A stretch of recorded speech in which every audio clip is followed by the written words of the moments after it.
12 नवंबर 1996 की शाम दिल्ली से करीब 100 किलोमीटर दूर लोग आसमान में एक अजीब सा नजारा देख रहे थे। एक पल में कड़कती बिजली की गड़गड़ाहट सुनाई दी और अगले ही पल आसमान में एक भयंकर आग का गोला दिखाई दिया, जैसे आसमान में कुछ बड़ा और खौफनाक घटने वाला हो। अचानक आसमान से लोहे के भारी टुकड़े और इंसानों के कटे हुए अंग गिरने लगे। ये मलबा करीब 7 किलोमीटर के दायरे में फैल गया और एक पल में उस दिन ने भारत में एक ऐसी दिल दहला देने वाली घटना को जन्म दिया जिसकी गूंज दुनिया भर में सुनाई दी।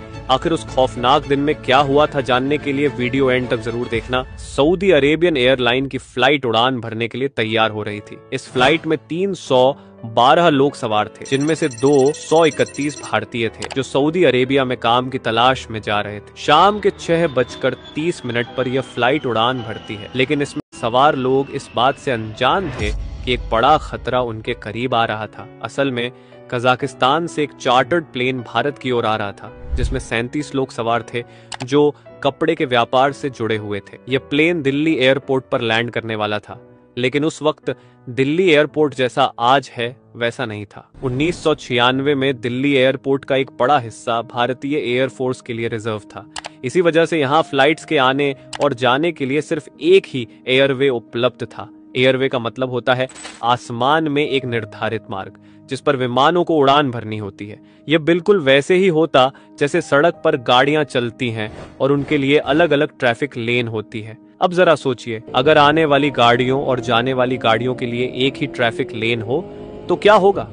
जाहिर है गाड़ियां आपस में टकरा सकती हैं। इसी तरह एयरपोर्ट पर भी आने वाले और जाने वाले जहाजों के लिए अलग अलग एयरवे होते हैं। अगर दोनों एक ही रास्ते पर आ और जा रहे हों तो टकराव का खतरा बढ़ जाता है। लेकिन 12 नवंबर 1996 को दिल्ली एयरपोर्ट पर एक खास स्थिति बन गई। उस समय दिल्ली एयरपोर्ट का ज्यादा हिस्सा और एयर स्पेस भारतीय एयरफोर्स के लिए रिजर्व था और इस वजह से कमर्शियल फ्लाइट्स को एक ही एयरवे पर उड़ान भरने और लैंड करने की अनुमति मिलती थी। एयर ट्रैफिक कंट्रोल ने सऊदी अरेबियन फ्लाइट को उड़ान भरने की अनुमति दे दी थी और उसी दिन एटीसी में 42 वर्षीय वीके दत्ता ड्यूटी पर थे। जब एक ही एयरवे पर दो फ्लाइट्स सामने आती हैं तो उन्हें एक दूसरे से 1000 फीट की ऊंचाई पर रहना चाहिए ताकि दोनों फ्लाइट्स सुरक्षित रूप से एक दूसरे के नीचे से गुजर सके। कजाकिस्तान एयरलाइन का प्लेन दिल्ली एयर स्पेस में घुस चुका था और दोनों फ्लाइट्स को वीके दत्ता एक साथ गाइड कर रहे थे। कुछ समय बाद सऊदी अरेबियन फ्लाइट 10,000 फीट की ऊंचाई पर पहुंच जाती है और पायलट वीके दत्ता से 14,000 फीट की ऊंचाई पर जाने की अनुमति मांगता है। वीके दत्ता उसे मंजूरी दे देते हैं और सऊदी फ्लाइट 14,000 फीट की ऊंचाई पर पहुंचकर उड़ान भरने लगती है। उस वक्त दिल्ली एयरपोर्ट पर सिर्फ एक ही प्राइमरी रडार था जो फ्लाइट्स की स्थिति और उनकी ऊंचाई या रफ्तार जैसे बुनियादी आंकड़े दिखाता था। हालांकि फ्लाइट्स की ऊंचाई और गति के बारे में सटीक जानकारी एक सेकेंडरी रडार से मिलती, लेकिन उस समय दिल्ली एयरपोर्ट पर सेकेंडरी रडार नहीं था। इसका मतलब था कि एटीसी को प्लेनों की सही स्थिति के बारे में केवल पायलट की रिपोर्ट पर ही निर्भर रहना पड़ता था। वीके दत्ता जो कजाकिस्तान एयरलाइन के पायलट को 15,000 फीट की ऊंचाई पर जाने के लिए कह रहे थे, उन्हें यह भी बताना पड़ा कि सऊदी अरेबियन फ्लाइट उनके नीचे से गुजरने वाली है और दोनों विमानों के बीच 1000 फीट की वर्टिकल दूरी बनाए रखने के लिए कहा। अपनी स्क्रीन पर दोनों फ्लाइट्स को पास आते हुए देख रहे वीके दत्ता देखते हैं कि दोनों की ब्लिंकिंग डॉट्स एक दूसरे के पास आ रही है और अचानक ये डॉट्स एक दूसरे में फ्यूज हो जाती हैं। अब सामान्यतः ये डॉट्स एक दूसरे से दूर हो जानी चाहिए थी, लेकिन फ्यूज होने के बाद ये डॉट्स स्क्रीन से गायब हो जाती हैं। वीके दत्ता समझ गए थे कि कुछ बहुत बुरा हुआ है। इसी समय दिल्ली से करीब 100 किलोमीटर दूर चरखी दादरी में रहने वाले लोग आसमान में तेज रोशनी और एक तेज धमाके की आवाज सुनते हैं। आसमान में बिजली की तरह चमकने के बाद लोहे के टुकड़े उनके ऊपर गिरने लगते हैं। ये दोनों विमान आपस में टकरा चुके थे।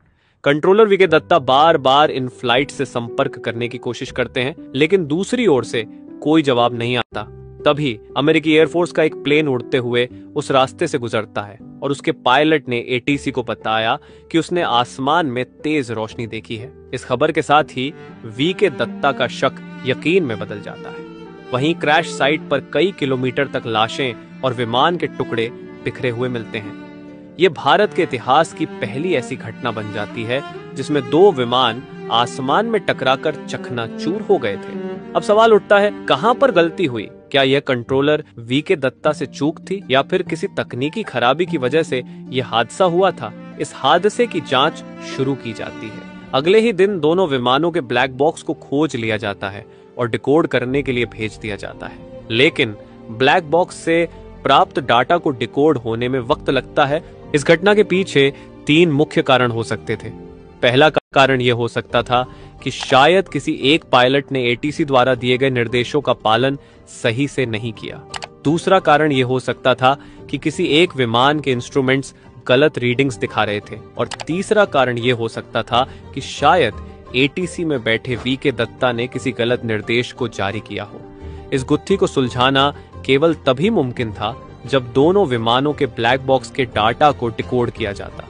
कुछ दिनों बाद ब्लैक बॉक्स का डाटा सामने आ गया, जिसने इस घटना से जुड़े सभी सवालों का जवाब दिया। असल में इस घटना में वीके दत्ता की कोई गलती नहीं थी। उन्होंने दोनों विमानों को सही निर्देश दिए थे। पहले यह माना जा रहा था कि शायद सऊदी विमान 14,000 फीट की बजाय 15,000 फीट की ऊंचाई पर उड़ गया होगा, लेकिन सऊदी विमान 14,000 फीट पर ही था और टकराव भी उसी ऊंचाई पर हुआ था।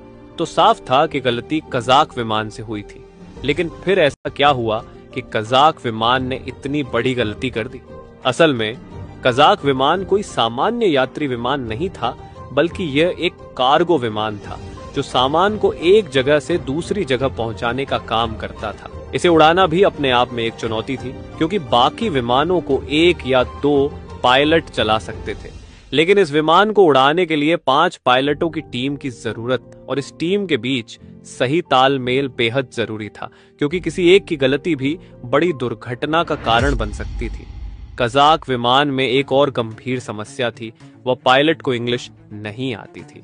इस वजह से वह एटीसी से सही से संवाद नहीं कर पा रहे थे। वह पहले एटीसी द्वारा दिए गए निर्देशों को ट्रांसलेट करते, फिर उनका जवाब देते। इस काम के लिए विमान में एक ट्रांसलेटर भी था जो रेडियो कम्युनिकेशन संभाल रहा था।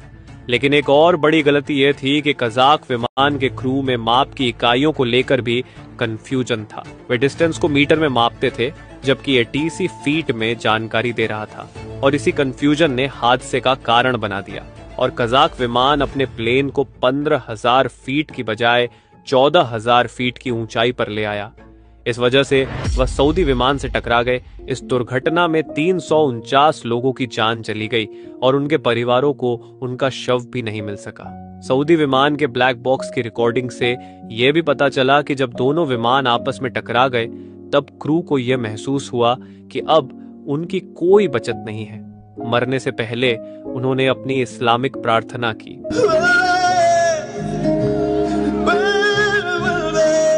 और उसके बाद ब्लैक बॉक्स की रिकॉर्डिंग वहीं खत्म हो गई। ये घटना देश के इतिहास की सबसे दर्दनाक और भीषण घटनाओं में से एक थी। इस दुर्घटना के बाद विमानन इंडस्ट्री में कई महत्वपूर्ण बदलाव किए गए। सबसे पहला बदलाव यह था कि विमानों के आने और जाने के लिए अलग अलग एयरपोर्ट कॉरिडोर बनाए गए।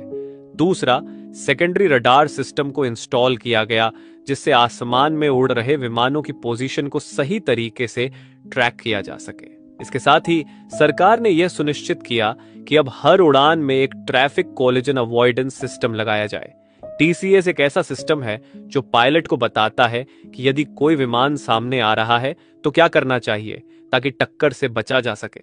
इन बदलावों के बाद सौभाग्य से आज तक किसी भी 2 विमानों के बीच मिड एयर टक्कर नहीं हुई। इसी तरह एक और इंसिडेंट होता है जिसमें प्लेन ओशियन के ऊपर से जा रहा होता है और तभी प्लेन का फ्यूल खत्म हो जाता है। इस इंसिडेंट को